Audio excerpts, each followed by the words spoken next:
The basketball addicts are back at it, talking NCAA. We were promised the greatest freshman class of all time to start this year.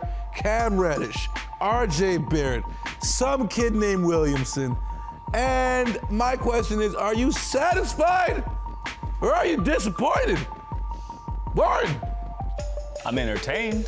No, I didn't ask you that. This is not Gladiator. This is not the beginning of the Black Album. I did not ask you, are you entertained? No, I'm not disappointed in it, but I didn't say it was the greatest freshman class ever. I would say that they came out and they played basketball against other, grown kids, other grown college kids, and they had to So you're win not their factoring battle. in the hype at all, because at the beginning of the year, we were told this is going to be something special. And it was. We saw some really nice dunks. We saw them lose in regulation, regular season to a Gonzaga team that plays in a weaker conference. That's right. A UNC team that they're supposed to be better than. Right. They lost a lot of games they shouldn't have lost.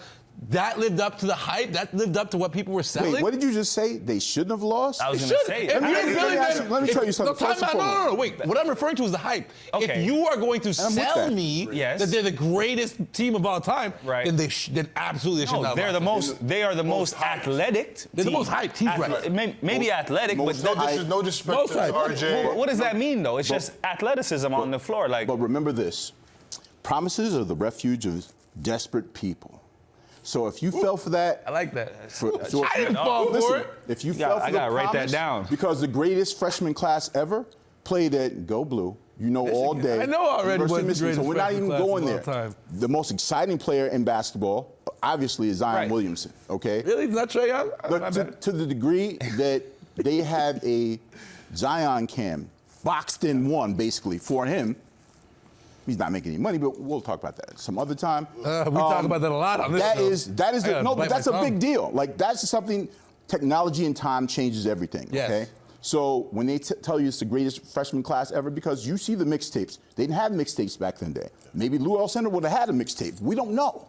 But we do know that you saw Cam Reddish, who is either going to be a really good pro or Kelly Oubre. I'm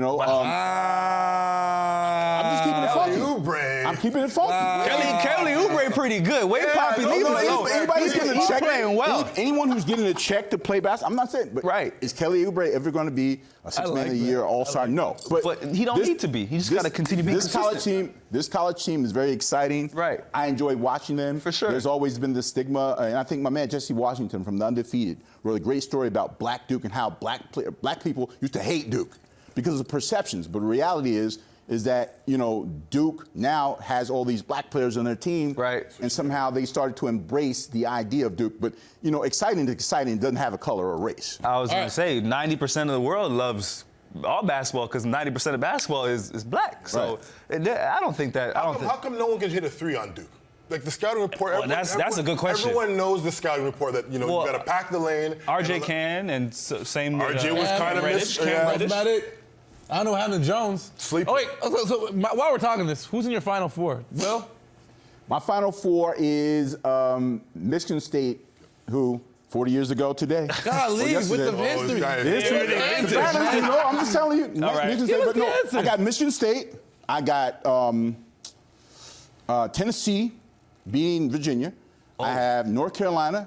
And even though I want to go with Michigan, shout out to Phil Kofer and his late dad and Leonard Hamilton and the Florida State Seminoles. There's a time limit on this show, man. My bad. Jeez. That's four. Who you got? Well, I'm going to go with the 1939. No.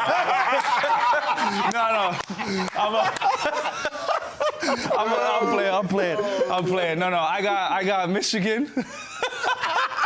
I got Michigan, Duke, Virginia, and UNC. Okay. I got Michigan State, Gonzaga, I got Purdue, and I got North Carolina winning it. Wow. Carolina, dude. Duke is not going to win. Sorry, guys, your brackets are about to get busted. I'm going with Duke. Duke is not winning. I'm going with the Devils. According to Yahoo. Oh, wait, according to Yahoo, I got Michigan State winning the whole thing. Top 3 picks in the NBA draft. Seem like they're going to be pretty important. You got some names. I'm picking Will for history class.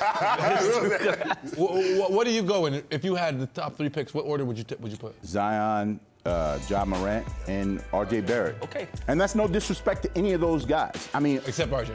No, it's not really. You know, I mean, people say, oh, you go to a team with needs, but every team that's in the lottery, especially those final 3 teams or those top 3 teams, they need everything. So I can see Zion getting the frozen envelope, frozen ping pong ball, New York, Ja in Phoenix, and another Canadian in Cleveland. In Cleveland. And do you agree with that's exactly? I was just about to say the same order. Like, well, sadly, I got the same order. It got the same That's order. not sadly. Everybody, shut up. We're agreeing. Show's over. You know, you gotta stop what agreeing. you're dealing with over here. Still more to come here on Canada's Home for Talking Hoops. Right now, it's time to show you Sweets' worst face. That's a sour face. Sweets' sour player of the week. And that goes to Patrick Bryant, who was at Riverdale Hill and decided to take a roll down towards the Gardner Expressway. Look at that. What is he doing? What is he honestly doing, though? Look, a little push from Kelly, and Everybody get your roll on. everybody get your roll on. What? Everybody get your roll on.